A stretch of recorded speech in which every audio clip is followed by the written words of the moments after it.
What's up, gang? Your RJ is again back with a story on the silent roommate.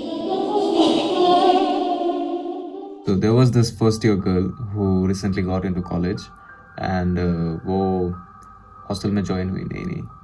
तो उसको कहा गया था कि तुम अकेले रहोगी, ठीक है। तो वो भी खुश हो गई कि ठीक है अकेले रहने मिलेगा।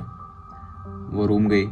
She saw 2 beds, 2 cupboards, a small room and a window जिसके बाहर से पेड़ पौधे दिखते थे। She was happy with the room and everything. So the first night उसे अच्छे से याद है कि उसने अपना दरवाज़ा लॉक किया था, ठीक है। तो 2:30 के अराउंड उसकी नींद खुल गई, किसी आवाज़ से नहीं, बट उसे प्रेजेंस फील हुआ किसी का, जैसे कि रूम में कोई और भी है। उसने ब्लैंकेट हटाया तो देखा कि एक लड़की सो रही थी बेड वॉल की तरफ फेस करके एंड एक बहुत ही अनकंफर्टेबल पोजीशन में। ओके, यहाँ तक भी ठीक था।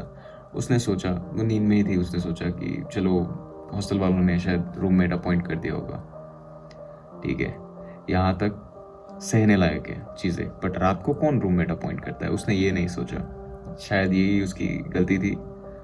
देन उसके बाद हुआ ये कि उसने इग्नोर किया इस चीज़ को। नेक्स्ट जब सुबह उसकी नींद खुली तो उसने देखा बेड तो खाली है। तो उसने अपने वार्डन को पूछा, वेयर इज़ माई रूममेट। तो वार्डन ने बोला, तुम्हें तो कोई रूममेट अलॉट ही नहीं हुआ है अभी तक। शी वॉज शॉक्ड, पर वो सोच रही थी कि वार्डन तो मेरे साथ मजाक नहीं कर सकता है, दैट्स नॉट पॉसिबल। ओके चलो ठीक है। उसने इस बार सोचा कि मैं इस बार देर रात तक जाग के देखूंगी क्या है, चीज़ क्या है। तो वो सोने का नाटक करते हुए जाग ही रही थी ब्लैंकेट के अंदर। तो उसे दरवाजे से एक हल्की सी आवाज़ सुनाई थी, बहुत ही हल्की सी, और वो सो नहीं रही थी तो ऑब्वियसली उसे फील हुआ।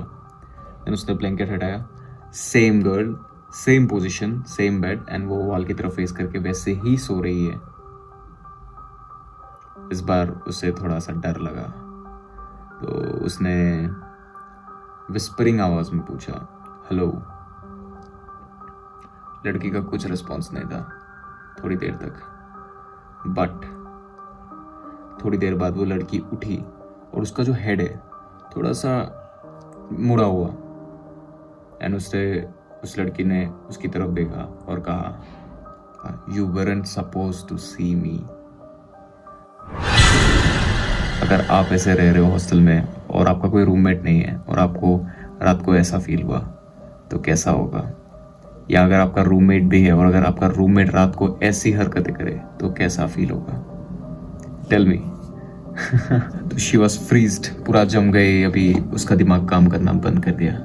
तो वो ब्लैंकेट सर तक ओढ़ के सोने का ट्राई कर रही थी एंड कांप रही थी अंदर से। ऑब्वियसली कोई भी कांपेगा, अजीब लगेगा, राइट। कुछ देर बाद जब उसने ब्लैंकेट हटा के हिम्मत करके देखा तो the bed was again empty, nobody was there.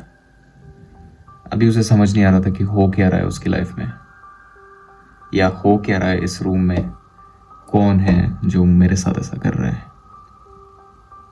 So the truth, जब उसने अगली सुबह वार्डन को पूछा कि अगर रूममेट नहीं है तो मेरे साथ जो रात को ये हो रहा है ये क्या है, वार्डन ने पहले तो इनकार कर दिया कि नहीं तुम्हें वहम हो रहा होगा या कुछ भी। बट थोड़ी देर बाद जब फोर्स करने पे वार्डन ने बताया कि वो रूम लास्ट ईयर लॉक था और वहाँ एक लड़की रहती थी जो बहुत ही इंट्रोवर्टेड सी, चुपचाप सी थी, और वो एक रात को पास हो गई, एक्सपायर हो गई। बट उसके पास होने से पहले स्टूडेंट्स ने कंप्लेन किया था कि वो बहुत ज़ोर से बात करती थी रात को किसी से, जबकि वो तो अकेले रहती थी रूम में। How is that even possible. इससे ज़्यादा उस लड़की को कुछ रीज़न नहीं चाहिए था रूम छोड़ने का। She shifted immediately, but shift करने से पहले जब वो सामान लेने आई तो जो सेकेंड बेड था उस दूसरी लड़की का या स्पिरिट का, उसके वॉल पे लिखा था, she comes when you are alone.